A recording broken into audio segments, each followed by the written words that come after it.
Welcome back. It's the Kovacs report. Hello, Jimmy. Hey, Angelo. You read all your comics this week? I have, yeah. Yes, I read quite a few this week, Jim. Um, I've Yeah, got to I read say, a few that I'm not going to review as well. yeah, So, yeah. yeah, yeah, yeah. That was where I'm going with. Um, how do I put it? There's so much terrible, terrible stuff coming out, right? And like, I follow some YouTubers, and their channels are basically just why Marvel is bad, why this is bad, and it's all negative videos. There's not one negative video because it gets the views, it gets the clicks, they make money, and it's great, right? And I'm very much the kind of person that likes to point out all the crap stuff in the hope that it gets noticed and someone does something about it. But I also understand that you can't just have a channel of everything's negative, right? I like to put some Right. positivity Yeah, into it. yeah, yeah, of But course. like this week, I tried to read as much Marvel as I could get my hands on, Right. and like almost all of it was just diabolically bad, and it's making me think like what has happened to comics. It's like these books still sell, which is the frightening thing, right? And like Mm, you'll get all these die-hard fans that will come on and downvote you and persecute you online because you said you didn't like Ultimates, the latest, Ultimates 10. But like, who are the audience nowadays? It is frightening. And then I watch these other channels and they're like, no, this is trash. Like the Ultimates 10. I'm going to talk about it actually, right? okay. It is probably one of Marvel's worst books, but it's also one of Marvel's best-selling books by Dennis Camp, right? And that's what Mm, terrifies me. Dennis Camp has an agenda, right? And I know comics have traditionally they have reflected the real world and politics and everything else, but they're wrapped up in a story. But with the Ultimates, is every single issue is um, a different section of activism that Dennis Camp wants to talk about. So one week it's capitalism, right?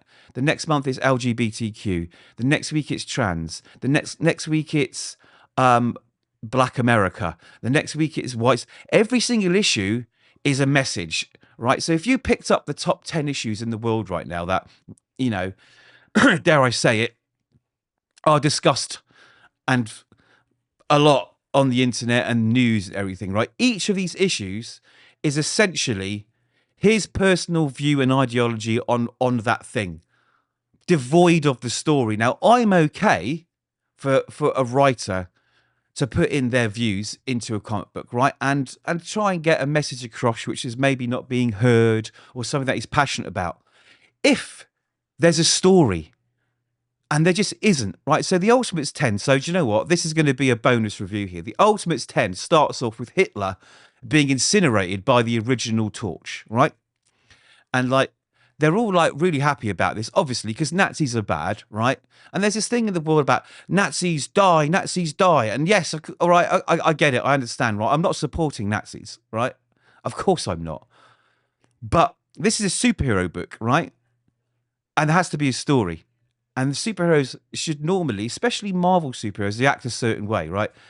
And then the Human Torch goes there and says, like the original Human Torch, who's a robot, as you know. I'm not going to tell you how to suck eggs. He says that because his brains is just like a computer and everything, and it remembers so stuff. Every now and then he purges stuff he doesn't need, but that memory he keeps. He keeps that memory so he can watch it over and over again. So it makes him out to be quite a like fucking hell. Is this a Marvel superhero or a villain? You know what I mean? Okay, again, Nazis bad, Hitler bad. I'm going to say this over and over and over again. Right, very very bad. But it doesn't feel like heroes. Heroes traditionally like don't kill, right? Or like I know Steve Rogers, Captain America went through war. Bucky, they killed Nazis, but that's in a World War II setting. It makes sense. Now modern day, it's like it, heroes have a more of a moral compass. It's like anyway, let's get to the point. There's this compound, right?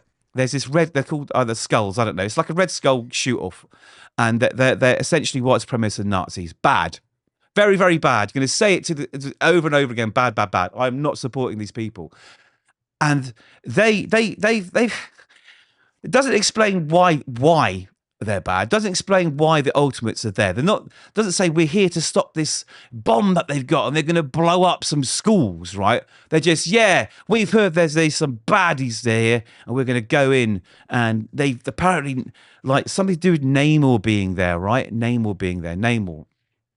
So they just blast in, indiscriminately start killing all these like American hicks, you know.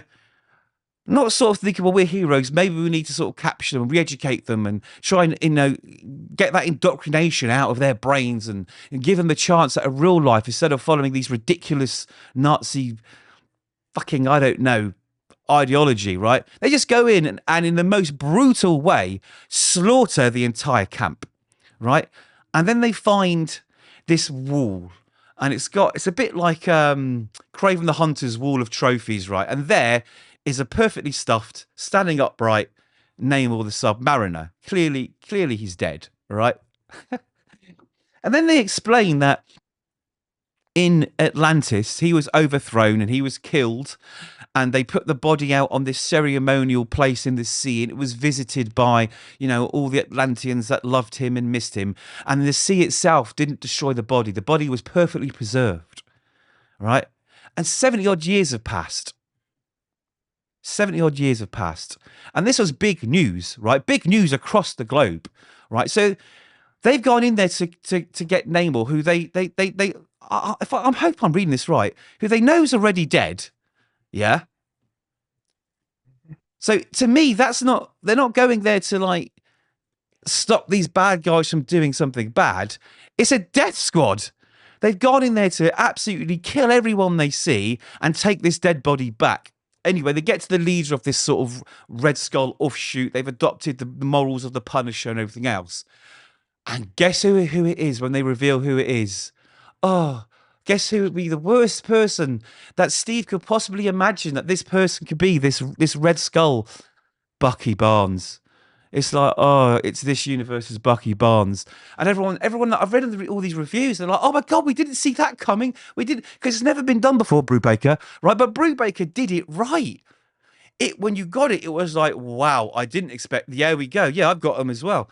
They did it right, and it meant something. This was just like, oh, surprise, it's Bucky Barnes. So I watched a lot of videos about this, and some of the YouTubers that I watched, they said the same thing. It's like, they don't seem like heroes in this. There's no story. This is all about ideology. This issue, the Hawkeye was about, you know, America's appropriating Native American land and the transgender issue. The other issue was about white supremacy. The other issue was about capitalism. This issue is about Nazis bad because it's trendy and cool right now because it's all. And to be honest, I'm almost certain that this wasn't written months and months and months ago. This was him going, oh, I want to capitalize on the current issues about Nazis. And again, Nazis bad, Nazis bad, Nazis bad, right? But like, there's no story in here. The Ultimates turn up, already knowing that they're not rescuing anybody. They're extracting a dead body. They brutally, without thought, murder every single person in that camp and then walk off with the body. Where's the story? How does that tie in with the Maker? It's just terrible. It's absolutely terrible. And I'm just ashamed. That's not our heroes, is it? I just want to read fun stories with characters I like. Yeah, but fun stories, but I don't mind dark stories either. And I don't mind stories that. Yeah, I don't mind stories that like touch on political things because comics have always reflected what's going on in the world, good and bad, right? So I have no problem with it. But this is Deniz Camp's personal mission to take his activism to you, and it is not wrapped up in a little sort of package of within a superhero story. It's in your face. This is what I believe, and if you don't like it, you're wrong. And I'm ashamed. And this is going through a lot of Marvel books, and then the other Marvel books, if they're not completely full of ideology without any story, again, it's okay to talk about issues that are important to you, but have a story that involves characters, right? It's just terrible. Spider-Man is a mess. There's 4 Spidey titles that came out this week. I read a couple of them, and I wish I hadn't. Like every Marvel book, practically, that I read this week was just. It's just the quality is the worst Marvel have been in years. When it comes to Ultimates or Spider-Man, let's just read Ultimate Spider-Man. It's the only book worth reading the Ultimate line now, and I'm going to tell you right now, right? I'm going to say this, and I'm going to risk you losing subscribers here. Not that we got many, but I promised that I wouldn't pander to the people who watch me. I would always be truthful, right? So if it takes me 10 years to get 1,000 followers, fine. At least every time I've made a video, I've told the truth, right? I've spoken what I believe is right. You with me? So I'm going to say this, right? I'm going to get butchered and people will unsubscribe it, and I don't care.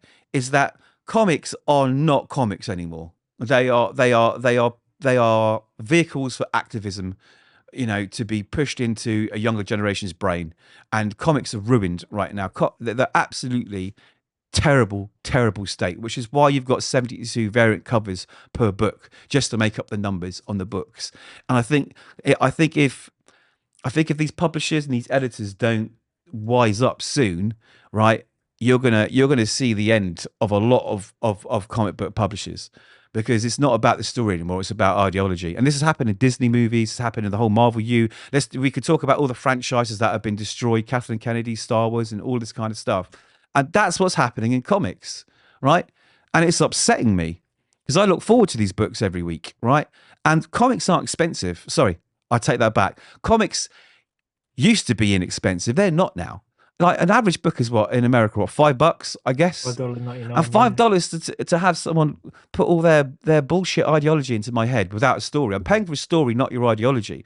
And it's the same with, like, let's get back to the Ultimates. Ultimate Spider-Man tells a good story, whether you believe it's a slow burn or not. It's a good story about characters, right? Which is why you buy the comics. You don't want to go there and have some like ultra left-wing bullshit thrown at you. This is my escapism, right? If I wanted to do that, I'd just turn on the legacy news if I wanted that, right? Or open up Instagram or Twitter. It's everywhere. So if you're going to tell a story, tell a story. If you want to put a personal belief in it, make it important to the story, but not the story. It's not the story. And it's sad. And this is where we land ourselves with. I don't know. I mean, you're usually quite quiet about these things because you're very much a much more gentler person than I am. You like to get on with it and do your thing. But it's ruining comics. Like I'm at the point now. I'm not looking forward to 99% of what's coming out every week. And this whole point of this channel is to celebrate comics, right? Talk about what we love. Talk about what we didn't like.